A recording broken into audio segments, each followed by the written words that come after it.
ఓం విశ్వాని దేవ సవితర్ధురితాని పరాశుభా యత్ భద్రం తన్న ఆశుభా. ఓం శం నో మిత్రః శం వరుణః శం నో భవత్పర్యమా శం న ఇంద్రో బృహస్పతిః శం నో విష్ణురుక్రమః. ఓం శాంతి శాంతి శాంతి.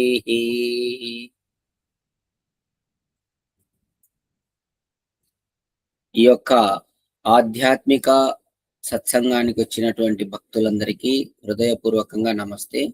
అలాగే యూట్యూబ్ లో ఈ వీడియో చూస్తున్నటువంటి వారందరికీ నమస్తే. పరంపరాగతగా సృష్టి ప్రారంభం నుండి ఇప్పటి వరకు గురు శిష్య పరంపరగా వస్తున్నటువంటి జ్ఞానము వేదం.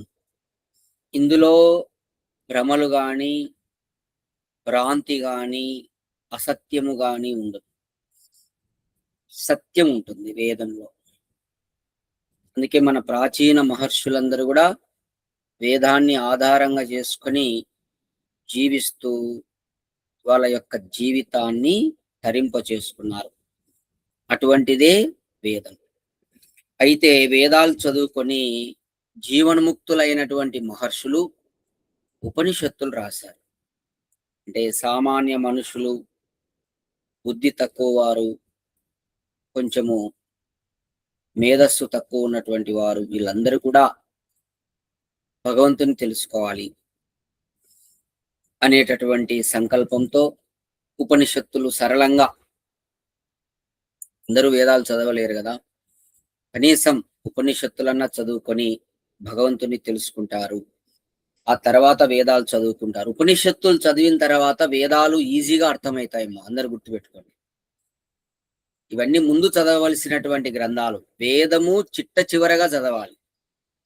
ముందుగా ఉపనిషత్తులు చదవాలి, దర్శనాలు చదవాలి, స్మృతి గ్రంథాలు చదవాలి, వ్యాకరణం చదవాలి. ఇవన్నీ చదివిన తర్వాత ఫైనల్ గా వేదాలు చదవాలి. అప్పుడు వేదం అర్థమవుతుంది. ఇవి చదవకుండా వేదం అంత ఈజీగా అర్థం కాదు. ఎందుకంటే సూక్ష్మ జ్ఞానం ఉంటుంది వేదంలో, అంటే పదార్థ జ్ఞానం ఉంటుంది. అంత జ్ఞానం నువ్వు తెలుసుకోవాలన్నా నీ బుద్ధి కూడా అంత సూక్ష్మము పట్టుకునే విధంగా ఉండాలి. మహర్షి దయానంద సరస్వతి సత్యార్థ ప్రకాశంలో రాశాడు, ఎవరైతే బ్రహ్మచర్యాన్ని పాటిస్తారో, చాలా నిష్ఠగా చేస్తారో, జితేంద్రియులైతారో, వారు తొందరగా కొలది కాలంలోనే అత్యంత సూక్ష్మమైనటువంటి విషయాలను కూడా తక్కువ సమయంలో అర్థం చేసుకోగలుగుతారు. చూడండి, బ్రహ్మచర్యము, జితేంద్రియత అనేటివి ఎంత తోడ్పడతాయో చూడండి. మహర్షి దయానంద సరస్వతి ఆయన వేదాలకు భాష్యం రాయడము, అలాగే ఇన్ని గ్రంథాలు రచించడము, ఇన్ని శాస్త్రార్థాలు చేయడము, వీటి వెనక ఒకే ఒక్క కారణం, ఆయన జితేంద్రియుడు, బ్రహ్మచారి. ఆ రెండు అవి లేకుంటే ఎవ్వరు ఏం చేయలేరు. ఏ మానవుడు ఏం చేయలేడు. అసలు ఏ పేరు ప్రతిష్టలు ఎవ్వరికి రావు. అందుకే ప్రతి ఒక్కరూ, స్త్రీ పురుషులందరూ తమ యొక్క శీలత్వం, బ్రహ్మచర్యంను కాపాడుకోవాలి, ఇంద్రియాలు నిగ్రహంలో ఉంచుకోవాలి. గుర్తుపెట్టుకోండి. ఇదంతా కూడా మీకు ఎందుకు చెప్తున్నానంటే, మీకు ఈ యొక్క తత్వజ్ఞానం అర్థం కావాలంటే మీరందరూ బ్రహ్మచర్యాన్ని సంపూర్ణంగా పాటించాలి, లేకుంటే అర్థం కూడా కాదు. తర్వాత ముండకోపనిషత్తులో మనము ఉన్నాము. గురువుగారు కొన్ని విషయాలను తెలియజేస్తున్నాడు. ఈ ఉపనిషత్తుకు శంకరాచార్యులు తప్పుడు భాష్యం రాశారు అనేటటువంటి విషయాన్ని తెలియజేస్తున్నాడు.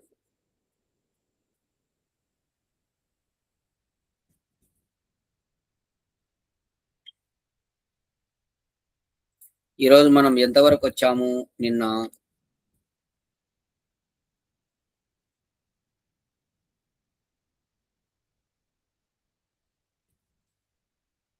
జ్ఞానము కర్మ వీటి గురించి కూడా తెలుసుకున్నాం. జ్ఞానం ఒక్కటి ఉంటే సరిపోదు, కర్మ కూడా చేయాలి అనే విషయంగా తెలుసుకున్నాం. అలాగే కర్మ ఒక్కటి చేస్తే సరిపోదు, జ్ఞానం ఉండాలి. ఈ విధంగా ఒకదానికొకటి అవినాభావ సంబంధం, అవి రెండు విరుద్ధమైనటివి కాదు అనే విషయాన్ని మనం తెలుసుకున్నాం. తర్వాత రామ్నాథ్ గారు, మీరు ఒకసారి బాలసుబ్బారెడ్డి సార్కు రింగ్ ఇచ్చి కనెక్ట్ కమ్మని చెప్పండి. ఆయన 7 కనుక్కుంటుంటాడేమో, మళ్ళీ జాయిన్ అవుతారు. ఓకే గురూజీ. ఈరోజు జీవ బ్రహ్మ ఐక్య భావము. శంకరాచార్యులు జీవుడు బ్రహ్మ ఇద్దరు ఒకటే, ఇద్దరు ఐక్యమైపోతారు అనే విషయాన్ని ఈ యొక్క ఉపనిషత్తు ద్వారా తెలియజేస్తున్నాడు. అది ఎంత తప్పు అనే విషయాన్ని గురువుగారు తెలియజేస్తున్నాడు. చూడండి, శ్రీ శంకరాచార్యులు ఈ ముండకోపనిషత్తునందు జీవ బ్రహ్మల అద్వయ భావమును సంపాదించుటకు ప్రయత్నమునర్చి ఉన్నారు. అదియును మూలమును అనుసరించుచున్నట్లు కనిపింపదు. అంటే అసలు మూలము దాంట్లో ఏం కనిపించకున్నా కానీ ఏదో ప్రయత్నం చేస్తున్నాడు అనమాట. చూడండి, తదేతత్ సత్యం యథా సుదీప్తాత్ పావకాత్ విస్ఫులింగాః సహస్రశః ప్రభవంతే స్వరూపాః తథా అక్షరాత్ వివిధాః సౌమ్య భావాః ప్రజాయంతై తత్ర చైవాపి యంతి. మీకు నేను చెప్పాను కదా, వీడియోలు ఆన్ చేసి కూర్చోండి.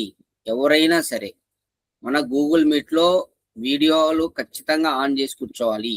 అందరూ మా అరుణమ్మ, భారతి, వీరభద్ర వీళ్ళు ఆన్ చేసుకుని కూర్చోండి, ప్రశాంతంగా కూర్చోండి. అట్లా మాస్క్ వేసుకొని కూర్చోవద్దమ్మా అందరూ. వీరభద్ర, మారెడ్డి వీరభద్ర గారు, మీరు కూడా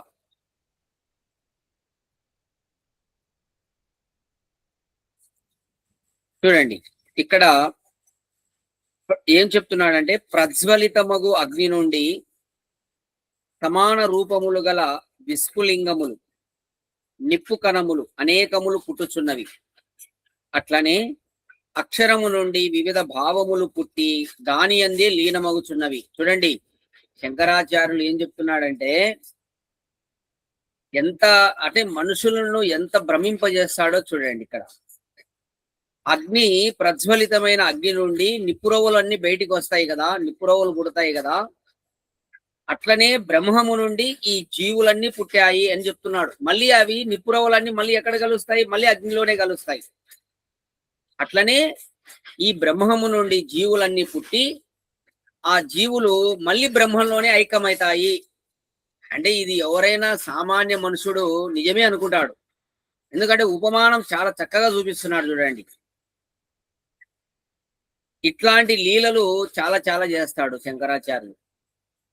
ఇక్కడ అక్షరం అంటే నశించనిది అను పదము స్థూల జగత్తుకు మూల కారణమైన ప్రకృతిని తెలుపును. దాని నుండి మహద్ అహంకారాది పదార్థములు జనించును. అయ్యవి మరలా ప్రళయకాలమున తమకు కారణమగు మూల ప్రకృతి యందు లీనమగును. కార్య వస్తువులు కారణ రూపము పొందుటకే ప్రళయము విలయము అని పేరు. చూడండి, ఇక్కడ ఏం చెప్పబడతా ఉంది? అక్షరము అనే పదము ఈ యొక్క శ్లోకాల్లో వచ్చింది. అయితే ఇక్కడ అక్షరం అంటే నశించనిది, అంటే మూల ప్రకృతిని తీసుకోవాలి. శంకరాచార్యులు అలా తీసుకోకుండా బ్రహ్మకు ఆపాదించినాడు అనమాట దీన్ని. అంటే తను ఈ విధంగా అర్థం చేసుకున్నాడు. ఇక్కడ గురువుగారు ఏం చెప్తున్నాడు? అక్కడ మనం తీసుకోవాల్సింది ఏంది? మూల ప్రకృతి తీసుకోవాలి. అది నశించదు, మూల ప్రకృతి ఎప్పటికీ ఉంటుంది. దాని విషయంగా తెలియజేస్తున్నాడు అనమాట. ఈ కారణ పదార్థముల నుండి పుట్టి కొన్ని దినములు ఉండి వృద్ధి పొంది క్రమముగా పరిణమించి క్షయమును పొంది నశించు వస్తువు దార్శనిక భాషలో భావము అని చెప్పబడును. ఇది చాలా ఇంపార్టెంట్, మా గుర్తుపెట్టుకోండి. భావము అభావము అనే పదాలు బాగా తెలిసి ఉండాలి. ఈ రెండు అర్థమైందనుకో, అసలు మీరు జీవితంలో చాలా నిశ్చింతగా ఉంటారు. ఈ భావ పదార్థాలు అంటే ఏంటివి, అభావ పదార్థాలు అంటే ఏంటివి, ఇవి ఏం చేస్తాయి, ఈ విషయాలు మీకు అర్థం కావాలి. అర్థమవుతుంది. ఇక్కడ భావం అంటే ఏంటి, కారణ పదార్థము నుండి పుట్టి కొన్ని రోజులు ఉండి మళ్ళీ కారణంలోనే కలిసిపోవడం, దాన్ని భావం అంటారు. తర్వాత అందువలననే అక్షర ప్రకృతి నుండి అనేకములకు భావములు జనించి మరలా దాని అందే లీనమగును. అంటే ఇక్కడ ప్రకృతిని తీసుకోవాలి కానీ బ్రహ్మను తీసుకోకూడదు. శంకరాచార్యులు ఏం చేశాడు, బ్రహ్మను తీసుకున్నాడు అనమాట. అది తప్పు. ప్రకృతిలో నుంచి కొన్ని పదార్థాలు పుడతాయి, మళ్ళీ ప్రకృతిలోనే లీనమవుతాయి. అర్థమవుతుందా? ఇప్పుడు మన శరీరాలు ప్రకృతి నుండి ఏర్పడ్డాయి కదా, మళ్ళీ ఎక్కడ కలుస్తాయి, ప్రకృతిలోనే కలుస్తాయి. మళ్ళీ పంచభూతాల్లో కలిసిపోతాయి. పంచభూతాల నుంచి ఏర్పడ్డాయి, మళ్ళీ పంచభూతాల్లో కలుస్తాయి. చెట్లు చేమలు ఇవన్నీ అంతే కదా, మొత్తం దానిలో నుంచే పుడతాయి, మళ్ళీ దాంట్లోనే కలిసిపోతుంటాయి. అది అన్నమాట. అని శ్లోకములో సృష్టి ప్రళయములు సూచింపబడినవి. ఆ శ్లోకములో సృష్టి ప్రళయముల గురించి చెప్పబడింది. అందులకు బాగుగా మండు నిప్పు నుండి నిప్పు కణములు అనేకములు పుట్టి మరలా నశించును అని ఉదాహరణము చెప్పబడినది. ఉదాహరణమునందు నిప్పు నుండి పుట్టు కణములు స్వరూపములై ఉండుననియు వర్ణింపబడినది. ఇయది విస్మరింపరాదు. ఇప్పుడు నిప్పు నుండి పుట్టేటటువంటి ఆ అగ్నిరవ్వలు, దానికి రూపం ఉంటుందా ఉండదా? ఏమ్మా? ఉంటుంది గురుజీ. కనిపిస్తాయి కదా మీకు అందరికి ఆ రవ్వలు కూడా. అది మనం గుర్తు పెట్టుకోవాలి.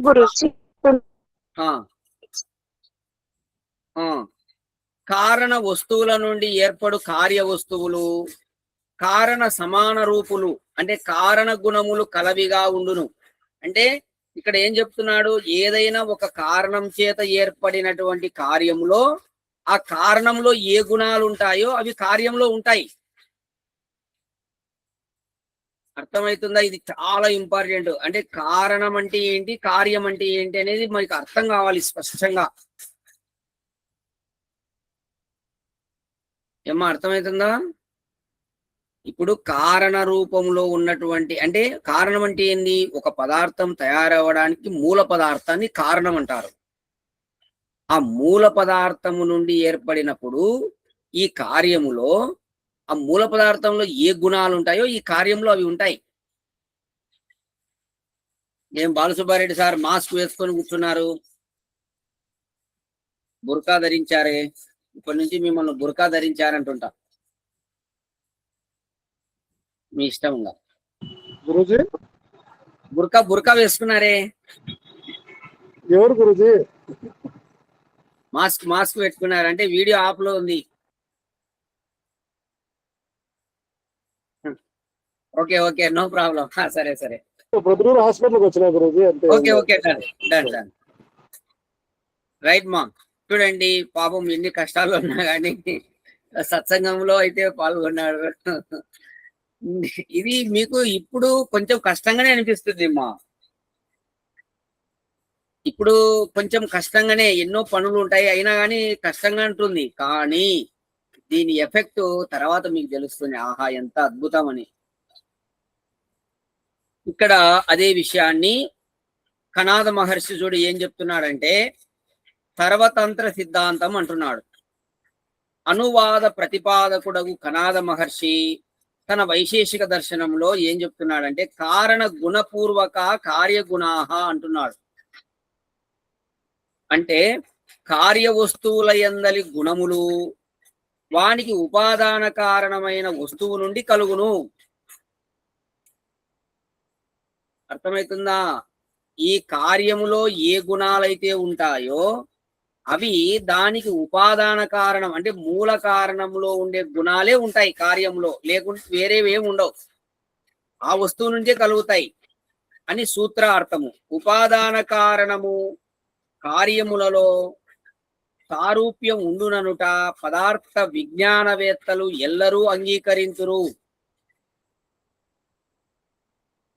ఏమ్మా ఇదంతా ఎందుకు చెప్పవలసి వస్తుందంటే, ఈ ప్రకృతి అనేది సూక్ష్మమైనటువంటిది, దీని నుంచి స్థూల ప్రకృతి ఏర్పడింది.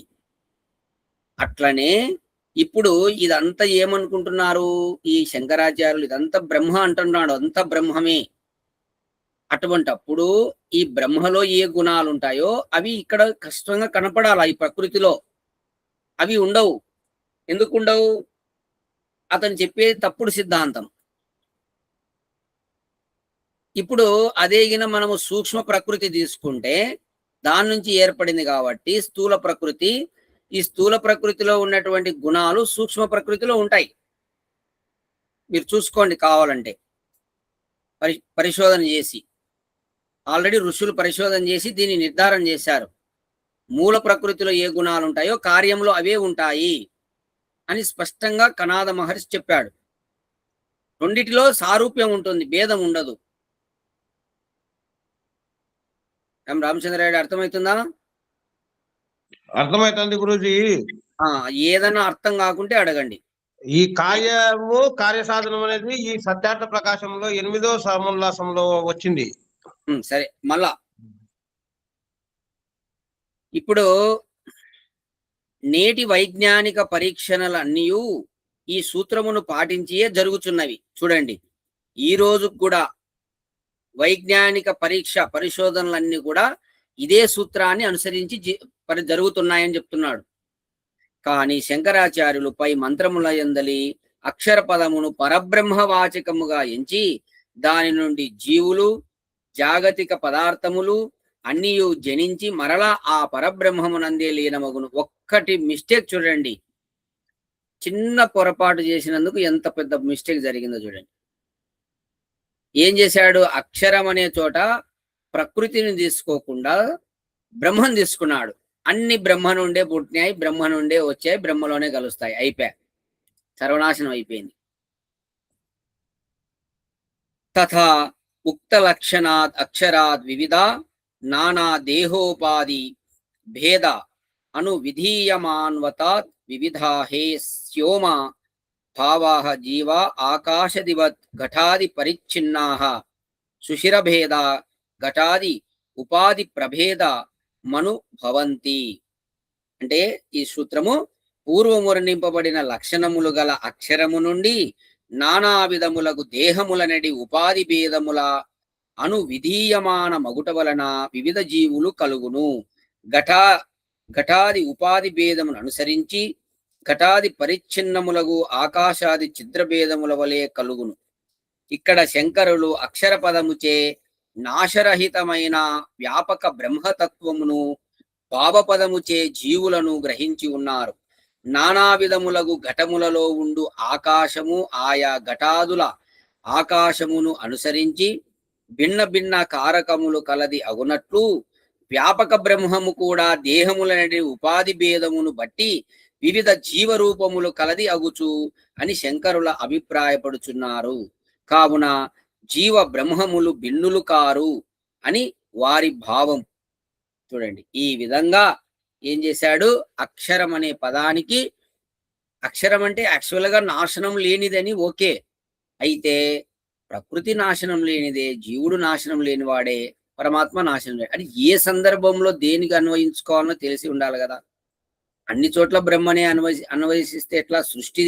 సృష్టి గురించి చెప్పేటప్పుడు ప్రకృతిని తీసుకోవాలా, అలాగే బ్రహ్మ గురించి చెప్పేటప్పుడు బ్రహ్మను తీసుకోవాలా, జీవుని గురించి చెప్పేటప్పుడు జీవుని తీసుకోవాలా.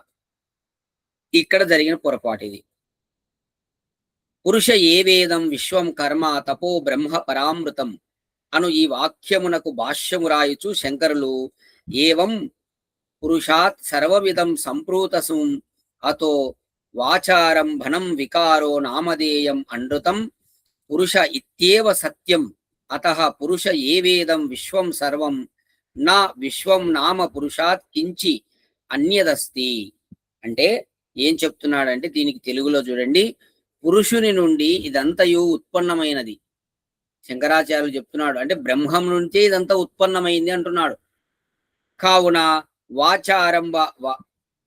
వాచారంభ నాదులన్నీయు అనృతము అసత్యము, పురుషుడే సత్యము. కావున ఈ విశ్వమంతయు పురుషుడే, పురుషుని కంటే భిన్నమగు విశ్వమనున్నది ఏదియూ లేదు అని ఒక్కానించి ఉన్నారు. అంటే ఇదంతా పురుషుడు అంటే ఇక్కడ బ్రహ్మ అని. ఆ బ్రహ్మ నుండే ఈ పదార్థాలన్నీ ఏర్పడ్డాయి. ఇవన్నీ కూడా బ్రహ్మనే, మొత్తం బ్రహ్మనే, అన్ని బ్రహ్మ నుంచే వచ్చాయి కాబట్టి బ్రహ్మమే అని చెప్తున్నాడు. వాస్తవంగా పురుష ఏ వేదం విశ్వం అను వాక్యమునకు ఈ విశ్వమంతయు పురుషుని యందే ఉన్నది అని అర్థం అంట. ఇదంతా పురుషుడే అని కాదంట అర్థం. చూడండి ఎంత చిన్న మిస్టేకో చూడండి. అంటే ఈ వ్యాకరణం చదివి కూడా ఇన్ని పొరపాట్లు చేశాడు. ఏం చెప్పబడింది? పురుష ఏ వేదం విశ్వం అనే దానికి ఆ వాక్యానికి అర్థం ఏంటంటే ఈ విశ్వమంతా పురుషుని యందే ఉన్నది అని అర్థం. దానికి ఏం చెప్పాడు? ఈ విశ్వం అంతా పురుషుడే, ఉన్నది అని వేరు, అంతా అదే అని చెప్పడం వేరు. అర్థమవుతుందా? ఇక్కడ అర్థమవుతుంది గురూజీ. ఇక్కడ పురుష పదము సప్తమ్యంతము, పురుషుని యందు అని అర్థము. అంటే ఇక్కడ సప్తమి అనేటటువంటి విభక్తి వచ్చినందువల్ల అలా వచ్చింది, పురుషుని యందు అని అర్థం వచ్చింది. దానిని పురుష అని ప్రథమాంతముగా ఎంచిన పురుషుడు అని అర్థమగును. విశ్వమంతయు పురుషుని యందు పరమేశ్వరుని యందు ఉన్నదనుట యుక్తము, అది కరెక్ట్. అట్లుగాక అంతయు పురుషుడే పరమేశ్వరుడే అని చెప్పిన విశ్వమే పరమేశ్వరుడగును. చూడండి ఎంత విపరీతార్థము చేసినాడో చూడండి. ఈ విధంగా చెప్పడం వల్ల ఏమైపోయింది? అంతా బ్రహ్మమే, అంతా బ్రహ్మమే, మొత్తం ప్రకృతి బ్రహ్మమే, జీవుడు బ్రహ్మమే, అంత బ్రహ్మమే. ఎంత తప్పో చూడండి సిద్ధాంతం. శంకరాచార్యుల ఈ భాష్యమును అనుసరించి చూచినా ప్రపంచమంతయు బ్రహ్మము నుండి ఏర్పడినది కావున బ్రహ్మమే, అట్లే జీవులను బ్రహ్మమే అని అంగీకరించవలసి వచ్చును. కానీ ఇది మూలమునకు విరుద్ధం, పదార్థ విజ్ఞానానికి విరుద్ధం. ఇది బ్రహ్మము నుండి జగత్తు విశ్వము పుట్టినచో విశ్వరూప కార్యమునకు బ్రహ్మము ఉపాదాన కారణమగును. చూడండి, ఒకవేళ బ్రహ్మము నుండే పుట్టిందనుకో ఇదంతా, అప్పుడు దానికి ఈ విశ్వం అనేది కార్యం. దీనికి ఉపాదాన కారణం ఏంటి అంటే మూల కారణం ఏంది?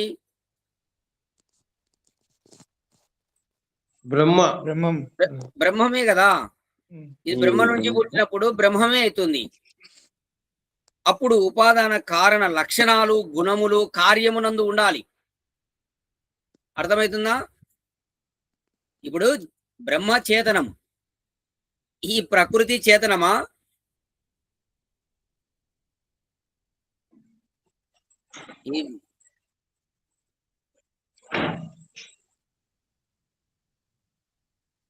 ఈ ప్రకృతి చేతనమా? కాదు గురూజీ, కదా. స్థూల ప్రకృతి చేతనమా జడమా? జడం గురూజీ. మరి బ్రహ్మ యొక్క గుణాలు ఉండాలి కదా బ్రహ్మ నుంచి పుట్టిన తర్వాత. అంటే ఇదంతా మనం ఆలోచన చేసి గ్రహించాలి. ఇది కార్యకారణభావ నియమమని ఇంతకు పూర్వమే వ్రాసి ఉంటిమి. అంటే కార్యకారణ సంబంధాల గురించి బాగా తెలిసి ఉండాల, అప్పుడే నీకు భగవంతుడు అర్థమవుతాడు. ఇదంతా తర్కం అంటారు, గుర్తుపెట్టుకోండి. తర్కం తెలిస్తేనే భగవంతుడు తెలిసేది, లేకుంటే ఏం అర్థం కాడు. ఊరికే ఏదో సచ్చిదానంద స్వరూపుడు నిరాకారుడు అనుకుంటే కాదు. నీకు స్పష్టంగా లోపల అవగతం కావాలంటే కార్యం అంటే ఏంటి, కారణం ఏంటి, ఈ సృష్టి ఎలా ఏర్పడింది, దీనికి కారణం ఎవరు, ఉపాదాన కారణం ఎవరు, ఇదంతా తెలిసి ఉండాలి. తెలిస్తేనే నీకు ఈశ్వరుడు అర్థమవుతాడు, ఈశ్వరుని క్రియలు అర్థమవుతాయి నీకు. ఈశ్వరుడు ఏం చేస్తున్నాడు, ఈ సృష్టిలో ఎలా ఉన్నాడు అనేది నీకు అవగతం అవుతుంది. అనుక్షణం నువ్వు అవగతం చేసుకుంటావు, లేకుంటే అర్థం కాదు.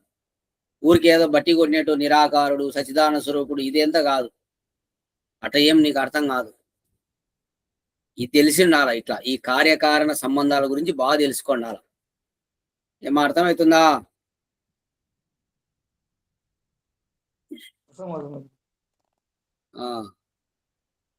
అర్థం చేసుకోవాల్సిందే, తప్పదు. అయినా కాకుండా కానీ బాగా సూక్ష్మంగా అర్థం చేసుకోవాలి. ఇది కారణ భావము నియమం అని ఇంత పూర్వం చెప్పి ఉంది. కాబట్టి బ్రహ్మము యొక్క లక్షణాలు జగత్తులో ఉన్నవా? లేవు. ఉన్నాయా జగత్తులో? లేవు. లేవు. బ్రహ్మము చేతనము. చూడండి, అదే విషయాన్ని చెప్తున్నాను నేను. ఇందాక అన్న విషయం వెనక వస్తుంది. బ్రహ్మం అనేది చేతన పదార్థం, జగత్తు జడము. బ్రహ్మము విభువు, జగత్తు పరిచ్ఛిన్నము. బ్రహ్మము పరిణామము లేనిది, జగత్తు పరిణామము కలది, కొలత ఉంది జగత్తుకు. బ్రహ్మము ఏకరసం, జగత్తు వికారి. ఇట్లు బ్రహ్మమునకు గల లక్షణాలు జగత్తునందు కానరావు. పైపెచ్చు విరుద్ధ లక్షణాలు కనబడుచున్నవి. కావున బ్రహ్మము కార్యము జగత్తుననుట సరికాదు. బ్రహ్మ కార్యం అనేది జగత్ అనేది సరికాదు. ఇట్లే జీవ బ్రహ్మములకు ఎంతో భేదమున్నది. జీవుడు రాగద్వేషములు కలవాడు. ఉన్నాయా లేదా రాగద్వేషాలు జీవులలో? ఉన్నాయి గురుజీ. బ్రహ్మమునందు అవి లేవు, గుర్తుపెట్టుకోండి.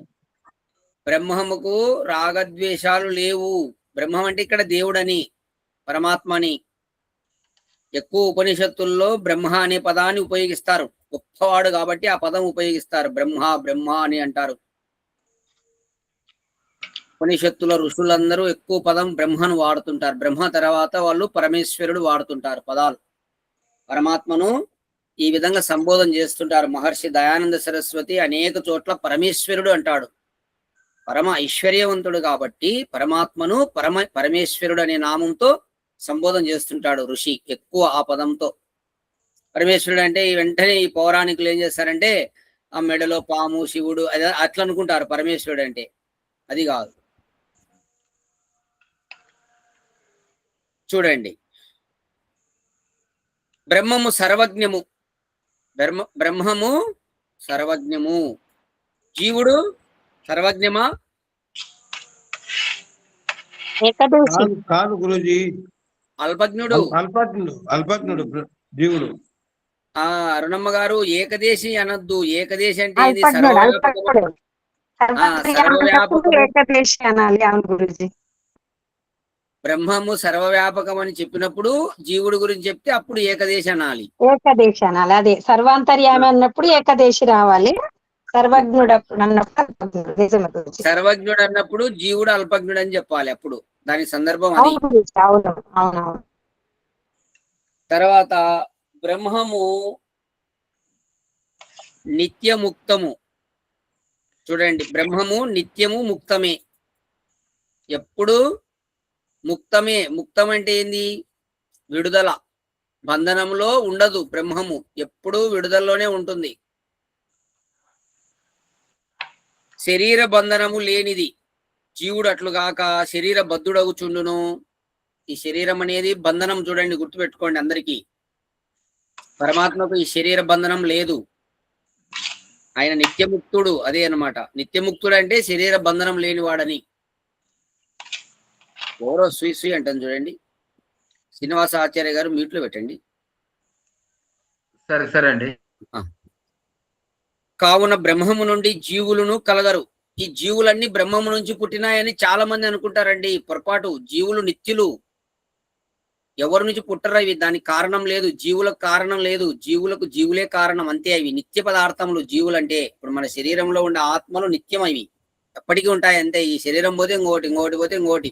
ఇప్పటికి ఎన్ని కోట్ల శరీరాలు పొందింటామో మనకు తెలియదు. ఎన్నిసార్లు కుక్కగా పుట్టింటారో, ఎన్నిసార్లు పందిగా పుట్టింటారో, ఎన్నిసార్లు పక్షులుగా జంతువులుగా పుట్టింటారో తెలియదు. ఎన్నిసార్లు మానవులు కూడా జన్మించిండొచ్చు. అనేక సార్లు మనకు తెలియదు, పరమాత్మకు తెలుసు ఇదంతా. జీవులు కూడా నిత్యమే, గుర్తుపెట్టుకోండి. కాబట్టి బ్రహ్మం నుండి పుట్టరు ఇవన్నీ జీవులు. బ్రహ్మమే జీవులనుటయు తగదు. ఈ జీవులన్నీ బ్రహ్మమే అంటే ఎట్లా? అది కూడా తగదు. మరియు చేతన స్వరూపుడకు బ్రహ్మేశ్వరుడు నుండి జడము చేతనాత్మకముకు జగము ఎట్లు కలుగగలదు? బ్రహ్మము చేతనమా జడమా? చేతనమగుచో జడము దాని నుండి కలగజాలదు. జడమగుచో దాని నుండి చేతన జీవులను ఉదయింపరు. ఈ విధంగా ఉపనిషత్తు వాక్యమున ఉదహరించిన అగ్ని విస్ఫులింగముల ఉదాహరణమునకును ఇయది విరుద్ధమగుచున్నది. దేహాది ఉపాధి భేదమున బ్రహ్మము జీవరూపము అగు అనుట ఎట్లో బోధపడదు. బ్రహ్మకు భిన్నముగా ఈ ఉపాధులు ఎక్కడివి? ఉపాధులు బ్రహ్మము ఎట్లు పరిచ్ఛిన్నము చేయగలవు? ఇక్కడ ఆకాశ ఘటాదుల ఉదాహరణము కూడా సరైనది కాదు. ఈ వ్యాపకమగు ఆకాశమును ఘటాదుల తమయందు ఇముడ్చుకొని దానిని ఖండితము చేసి పరిచ్ఛిన్నము చేయునా? ఎన్నడును చేయజాలవు. ఎందుకు? ఘటాదులు ఆకాశము ఆవరించి ఖండితము చేయునలా ఆకాశము వ్యాపకమే కాదనవలసి ఉండును. ఇంతేగాక అన్ని విరుద్ధంగా రాసి ఉంది. అంత శాస్త్ర ఇదంతా కూడా విరుద్ధంగా చెప్పాడు. పదార్థ విజ్ఞానానికి ఆపోజిట్ ఇదంతా. ఇంతేగాక ఆకాశ ఘటాదులు వేరువేరు తత్వాలు. ఘటం అంటే ఇక్కడ ఏంటి? ఘటం అంటే ఏది మా? కుండ. అది అనమాట, గుర్తుపెట్టుకోండి. అంటే ఇక్కడ కుండ లోపల కూడా ఆకాశం ఉంటుందని చెప్తున్నాడు. బ్రహ్మమునకు ఉపాధులుగా ఎంచబడు దేహాదులు బ్రహ్మము కంటే భిన్నములా అగుచో బ్రహ్మైక్యవాదము సరికాదు. భిన్నములు కానిచో బ్రహ్మము తనకు తానే ఉపాధిగ్రస్తము ఎట్లగును? కావున ఇది అంతయు శంకరుల యొక్క వాక్కు విలాసమే గాని వేరు ఏమీ కాదు. కావున జీవ బ్రహ్మ ఐక్యవాదము ఉపనిషద్ మూలకము కాదు. అంటే ఈ శంకరాచార్యులు జీవ బ్రహ్మ రెండు ఐక్యము, రెండు ఒక్కటే అని చెప్పడం అనేది ఉపనిషత్తుల సిద్ధాంతము కానే కాదు. అది తప్పుడు సిద్ధాంతం, విరుద్ధ సిద్ధాంతము అని ఇక్కడ స్పష్టంగా ఇంతవరకు తెలుసుకుందాం. తర్వాత మిగతా విషయాలు రేపటి సత్సంగంలో తెలుసుకుందాం. రేపు క్లోజ్ అవుతుంది ఈ యొక్క గురువు గారి యొక్క అనువాద వాక్యములు. రేపటికి క్లోజ్ అవుతుంది. రేపు ముండకోపనిషత్తు మొదలు పెడతాం. ఎన్ని గురువుగారు ఎక్స్ప్లెనేషన్ చేస్తున్నారనమాట. అంటే ఎన్నెన్ని పొరపాట్లు ఈ ఉపనిషత్తు అనువాదం చేసేటప్పుడు శంకరులు ఎందుకు తప్పుడు భాష్యంగా రాసి ప్రజలను భ్రష్టు పట్టించాడు, ఆ విషయాలన్నీ తెలియాలని ఆయన ఎంతో కష్టపడి దాని అనుభవం తెలుసుకొని అనుభవ సారాన్ని అందరికి తెలియజేస్తున్నాడు. కాబట్టి జీవ బ్రహ్మ ఐక్యము అనేది తప్పు, అసత్యము. అర్థమైందా? అర్థమైంది గురూజీ. ఎంత స్పష్టంగా చూడండి, ఎంత నీట్గా ఉందో. పరమేశ్వరుడు ఒక కారణ పదార్థమే, జీవుడు కారణమే, ప్రకృతి కారణ పదార్థం. ఇవి నిత్య పదార్థాలు. మూడు అనాది నిత్యములు. గుర్తుపెట్టుకోండి, అనాది, దీనికి మొదలు లేవు. అనాది పదార్థాలు మూడే: జీవులు, బ్రహ్మము, ప్రకృతి. అనాది పదార్థాలు, అనాది నిత్యములు. ఇవి ఎప్పటికీ నిత్య పదార్థములే. ఈ మూడు గుర్తుపెట్టుకోండి. తర్వాత మిగతా విషయాలు రేపటి సత్సంగంలో తెలుసుకుందాం. ఏమైనా సందేహాలుంటే ఇప్పుడు చెప్పిన దానికి మాత్రమే అడగండి, లేకుంటే శాంతి పాఠం చేద్దాం.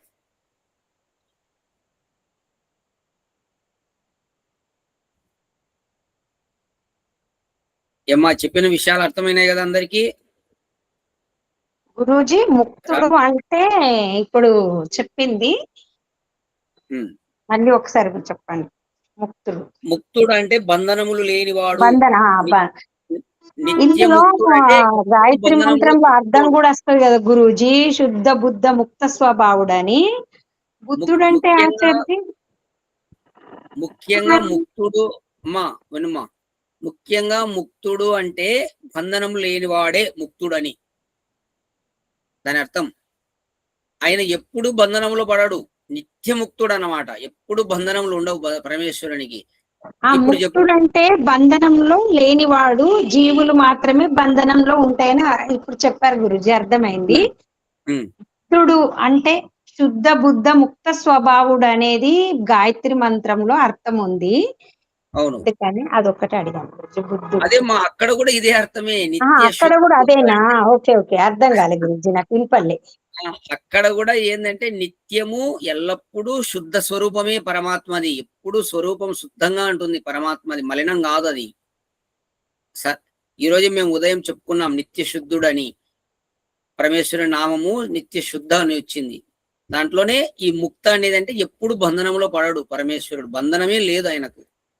బంధనాలు ఎవరికి ఉంటాయి? అల్పజ్ఞులకే ఉండేది.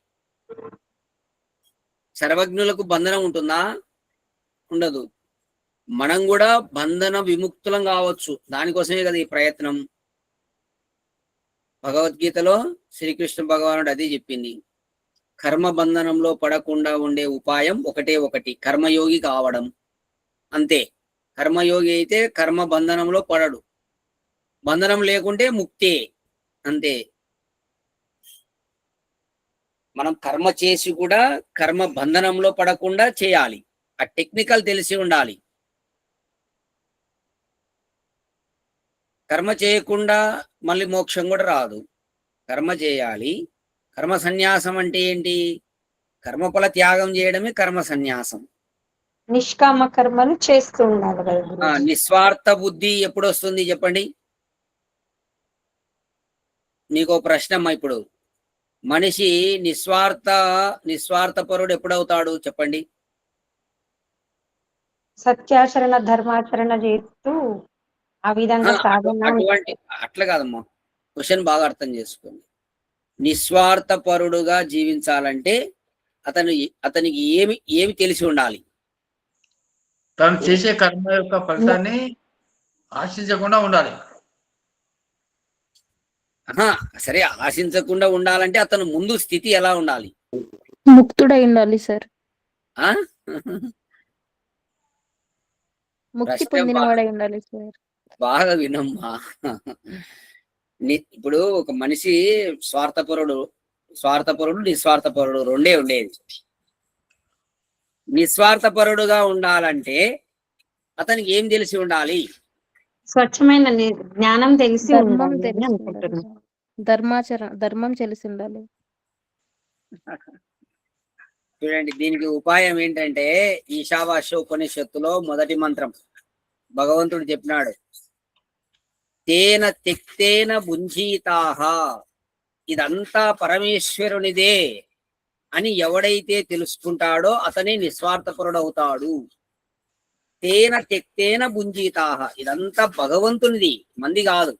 మనం కేవలం అనుభవించడానికి మాత్రమే ఉన్నాము అని ఎవడైతే గుర్తిస్తాడో అతడే నిస్వార్థపరుడు.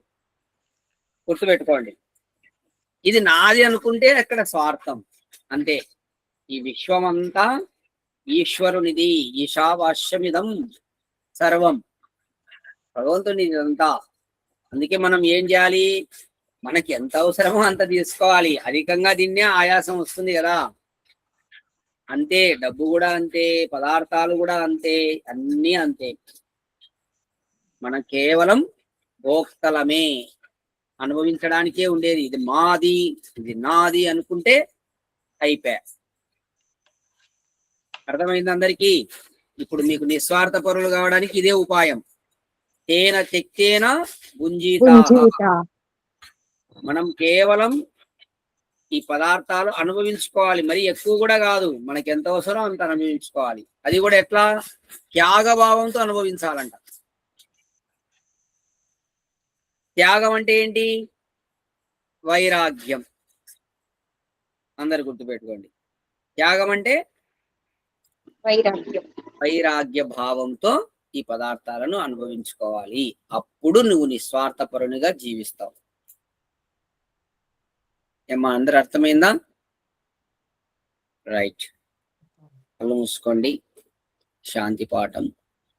ఓం అసతో మా సద్గమయా తమసో మా జ్యోతిర్గమయా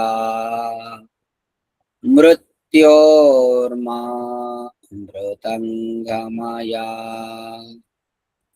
ఓం శాంతి శాంతి శాంతి. అందరికీ నమస్తే అమ్మా. నమస్తే గురూజీ. ఓం నమస్తే. నమస్తే సార్. నమస్తే అమ్మా. నమస్తే.